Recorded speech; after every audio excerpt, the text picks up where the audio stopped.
Lord টেস্টের তৃতীয় দিন ছিল অত্যন্ত জাঁকজমকপূর্ণ।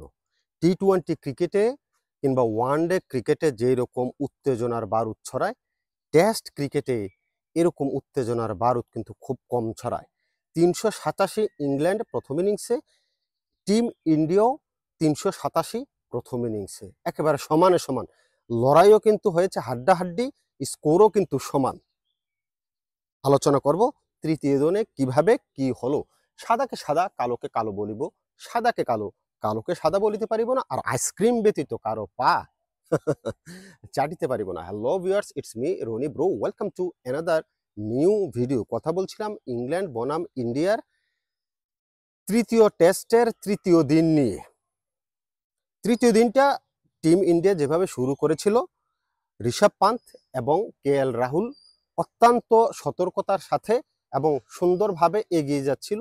তৃতীয় দিনে তাদের পার্টনারশিপ 100+ হয়ে গেছিল, কিন্তু লাঞ্চের আগে, ঠিক লাঞ্চের আগে ঋষভ পান্থের রান আউটটা মোমেন্টামটা কিছুটা চেঞ্জ করে দিয়েছে। ঋষভ পান্থ যখন ৭৪ রানে ছিল, ওই দিকে ছিল নন স্ট্রাইকে কে.এল. রাহুল 98 রানে। আমার কাছে মনে হচ্ছে ঋষভ পান্থ চাচ্ছিল যে লাঞ্চের আগে কে.এল. রাহুলকে স্ট্রাইকে দিলে হয়তো সেঞ্চুরিটা হয়ে যাবে, তার আর টেনশনটা থাকলো না, সেঞ্চুরিটা হয়ে যাবে লাঞ্চের আগে।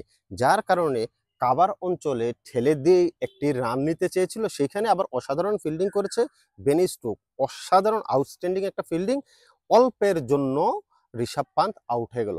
আর আউটটা আমার কাছে মনে হয় যে ফার্স্ট টাইম যদি ঋষভ পান্থ দৌড়টা শুরু করতো, আমার কাছে মনে হয় যে রানটা হয়ে যেত।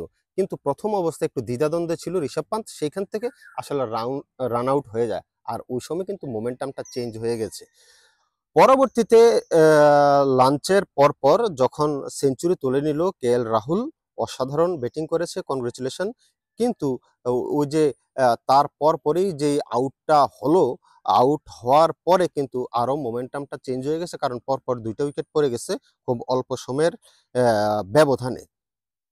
তারপরে নীতিশ কুমার রেড্ডি কিন্তু ট্রাই করেছিল রবীন্দ্র জাদেজাকে নিয়ে, এবং ভালো ৭০ রানের উপরে সম্ভবত একটা পার্টনারশিপ হলো দেখলাম। সেখান থেকে আবার বেন স্টোকের অসাধারণ একটা ডেলিভারি ছিল নীতিশ কুমার রেড্ডির আউটটা। তারপরে আবার রবীন্দ্র জাদেজার এত ভালো খেলছিল এই সেকেন্ড টেস্টেও, তার দুইটা, একটা ৬৩ রান, একটা ৮৯ রানের ইনিংস ছিল। তারপরে এই ইয়াতেও আবার একটা ভালো রান ছিল, কিন্তু পরবর্তীতে একটা বাজে বলে কিন্তু রবীন্দ্র জাদেজা আউট হয়েছে। লেগ স্টাম্পের বাইরের বল না ধরলেই হইতো, কিন্তু ওই বলটাতে আউট হয়ে গেল। সেইখানে মোমেন্টামটা আরও চেঞ্জ হয়ে গেছে। তখন মনে হচ্ছিল যে একদিকে প্রথমে ওর আউটের আগে মনে হচ্ছিল যে হয়তো তাদের ৩৮৭ রানের যেই লিড ছিল সেটা হয়তো চেঞ্জ করে ওরা ৪০০ রান করে ফেলবে, কিন্তু না। পরবর্তীতে ওয়াশিংটন সুন্দরও আউট হয়ে গেল, রবীন্দ্র জাদেজাও আউট হয়ে গেল। সবকিছু মিলিয়ে লাস্টের দিকে এসে যখন আপনার ১১ রানে ৩ উইকেট চলে গেল, তখনই আসলে এই জায়গাটায় পার্থক্য গড়ে দিয়েছে। ৩৮৭ রানে অল আউট হয়ে গেল ইন্ডিয়া। কিন্তু দেখার বিষয় ছিল সেখানে ওই যে আর্চারের আপনার ৭৩ বা ৭৪ নম্বর ওভারটা ছিল। এক কথায় অসাধারণ বল করেছে আর্চার। লর্ডসের এত দর্শকের উত্তেজনা, এত দর্শকের হাততালি ইংল্যান্ডের পক্ষে, এবং বলও করেছে আর্চার ১৪৯, ১৫০, ১৪৯, ১৫০। মানে টেস্ট ক্রিকেটে এত উত্তেজনা ওই ওভারটাতে, কিন্তু ওই ওভারে কিন্তু উইকেট পড়ে নাই, উইকেট কিন্তু দেয় নাই ইন্ডিয়া, নেগোশিয়েট কিন্তু করে গেছে। যত বলে যত পেসে থাকুক না কেন, ওই জায়গাটায় কিন্তু টিম ইন্ডিয়া পার পেয়ে গেছে, কোনো উইকেট দেয় নাই। কিন্তু পরবর্তীতে উইকেট দিয়ে আসলে ব্যবধানটা তেমন আর তৈরি করতে পারে নাই।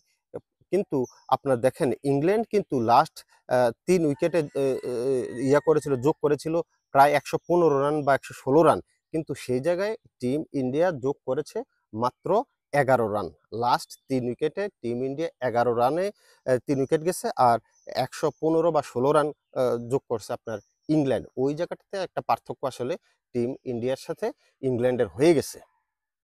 এদিকে বাংলাদেশের আম্পায়ার শরীফুদ্দৌলা ইবনে সৈকত যথেষ্ট ভালো আম্পায়ার, এবং আইসিসির এলিট প্যানেলে কিন্তু তার জায়গা হয়ে গেছে, এবং সে যথেষ্ট ভালো আম্পায়ারিং করছে পুরা টেস্ট সিরিজেই দ্বিতীয়টাতেই ছিল, তৃতীয়টা তো সে অনফিল্ড আম্পায়ার, কিন্তু সেইখানে দুইটা কিন্তু ভুল ডিসিশন সৈকত কালকে দিল। সেটা হচ্ছে আকাশদ্বীপের যে দুইটা এলবি দিল সেইখানে। এনিওয়ে সৈকত কিন্তু যথেষ্ট ভালো আম্পায়ার এবং ভালো আম্পায়ারিং করতেছে। এই দুইটা ভুল ছাড়া আমি দেখলাম যে মোটামুটি খুবই ফেয়ার আম্পায়ারিং, এবং তার সিদ্ধান্তগুলা খুবই কি বলে, যারাই রিভিউ নিচ্ছে তারাই আনসাকসেসফুল হচ্ছে, সেই সাকসেসফুল হচ্ছে। এনিওয়ে সৈকতের আম্পায়ার নিয়ে আসলে বলার কিছু নেই, ভালো আম্পায়ার। এখন হচ্ছে কি হতে পারে যখন 387 ইংল্যান্ডও 87, 300 ইন্ডিয়া 387। এখন হচ্ছে চূড়ান্ত খেলা কিন্তু এখন চলে আসছে, যেহেতু আজকে চতুর্থ দিনের খেলা শুরু হবে। এখন বোঝা যাবে যে আসলে কোন দল জিততে পারে বা কোন দল ড্র করতে পারে। আমার কাছে মনে হচ্ছে যে ড্র হওয়ার পসিবিলিটি বেশি, কারণ হচ্ছে দিন আছে দুইটা। ইংল্যান্ডের এখনো পুরো 10 উইকেট রয়ে গেছে, মাত্র নামলো 2 রান করছে 1 ওভারে, খেলা তো শেষ হয়ে গেছে কালকে। তো আজকে ইংল্যান্ড এই স্কোরটাকে কতটুকু নিতে পারে, ওরা কি সাধারণ খেলাই খেলবে, টেস্ট খেলা খেলবে, নাকি বেসবল ক্রিকেট খেলবে, সেটার উপর ডিপেন্ড করে। তারা যদি জিতার জন্য চিন্তা করে তাহলে তো বেসবল ক্রিকেট খেলবে, হয়তো আজকের দিনে 300 350 রান করার একটা ট্রাই করবে। এখন কতটুকু সাকসেস হয় সেটা দেখার বিষয়, তবে ওরা ট্রাই করতে পারে যে যদি ওরা জিতার চিন্তা করে। আর নর্মাল ক্রিকেট খেললে এই এই টেস্ট ম্যাচ ড্র হওয়ার পসিবিলিটি বেশি, কারণ 2 দিনে আপনার দুই দলের 2 ইনিংস বাকি রয়ে গেছে।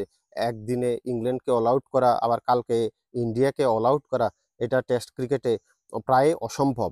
যেহেতু শক্তিমত্তার বিচারে ইংল্যান্ড এবং ইন্ডিয়া কিন্তু সমানে সমান, একেবারে খুব বেশি যে পার্থক্য, আপনি পার্থক্য করতে পারবেন না। হয়তো আপনার দৃষ্টিতে ইন্ডিয়াকে বড় মনে হইতে পারে, আবার অন্য সাইড থেকে চিন্তা করলে হয়তো ইংল্যান্ডকে বড় মনে হইতে পারে, কিন্তু আমার বিবেচনায় ইংল্যান্ড এবং ইন্ডিয়া কিন্তু একেবারে সমানে সমান।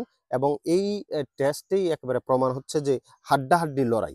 আর দুই একটা ম্যাচ হয়তো ইংল্যান্ড একক আধিপত্য করে বিস্তার করে হয়তো জিতবে, কিংবা ইন্ডিয়া একক আধিপত্য বিস্তার করে জিতবে। ক্রিকেট অনিশ্চয়তার খেলা, দুই একটা ম্যাচ এমন হতেই পারে, কিন্তু সর্বোপরি সব দিক থেকে যদি বিবেচনা করেন ইংল্যান্ড এবং ইন্ডিয়া কিন্তু শক্তিমত্তার বিচারে সমানে সমান। এখন দেখার বিষয় হচ্ছে আজকের দিনে কি করতে পারে। যদি জাসপ্রীত বুমরা প্রথম ইনিংসের মতো আবার 5 উইকেট নিয়ে নেয়, খুব অল্প সময়ে কলাপস হয়ে যায় ইংল্যান্ডের ব্যাটিংয়ে, সেই ক্ষেত্রে ডিফারেন্ট কিছু হতে পারে। অন্যথায় আবার যদি ইংল্যান্ড ভালো স্কোর করে ফেলে, ইন্ডিয়ার যদি আবার কলাপস হয়ে যায়, তাহলে আবার ডিফারেন্ট কিছু হতে পারে। কিন্তু আমার আপাতত দৃষ্টিতে মনে হচ্ছে যে এই টেস্ট ড্রয়ের দিকেই যাচ্ছে, কারণ প্রথম ইনিংস যেহেতু একেবারে ড্র, সমানে সমান। সেকেন্ড ইনিংসটা যদি 3 দিন থাকতো, 3 দিন বাকি থাকতো, তাহলে আসলে রেজাল্টের চিন্তা ভাবনা হতো। যেহেতু 2 দিন বাকি আছে আর দুই দলের 2 ইনিংস বাকি রয়ে গেছে, সেখানে আসলে বলা যায় না যে কোন একটা দল স্পেসিফিক ভাবে যে জিততে পারে।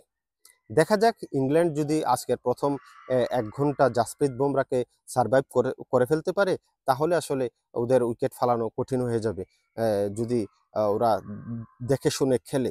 আর অন্যদিকে ইন্ডিয়াকে ট্রাই করতে হবে জাসপ্রীত বুমরা, মোহাম্মদ সিরাজ যতটুকু আছে নিজেদের ক্যাপাবিলিটি সম্পূর্ণ যেন ইউজ করে, তাহলে আসলে ইংল্যান্ডের উইকেট ফেলতে পারে। দেখা যাক কি হয়। তবে আমার আপাতত দৃষ্টিতে এই মুহূর্তে দাঁড়িয়ে তৃতীয় দিন শেষে মনে হচ্ছে এই টেস্ট ড্র হতে পারে। তবে ভালো খেলছে ইন্ডিয়ার top order. KL Rahul century পেয়েছে, রবীন্দ্র জাদেজা প্রতি ম্যাচেই রান করতেছে। এটা দেখার মানে খুবই একটা ভালো বিষয় যে রবীন্দ্র জাদেজা আসলে লাস্ট 1-2 বছর আমি দেখি নাই খুব বেশি একটা রান করতে, কিন্তু এই টেস্ট সিরিজে খুবই ভালো ব্যাট করতেছে।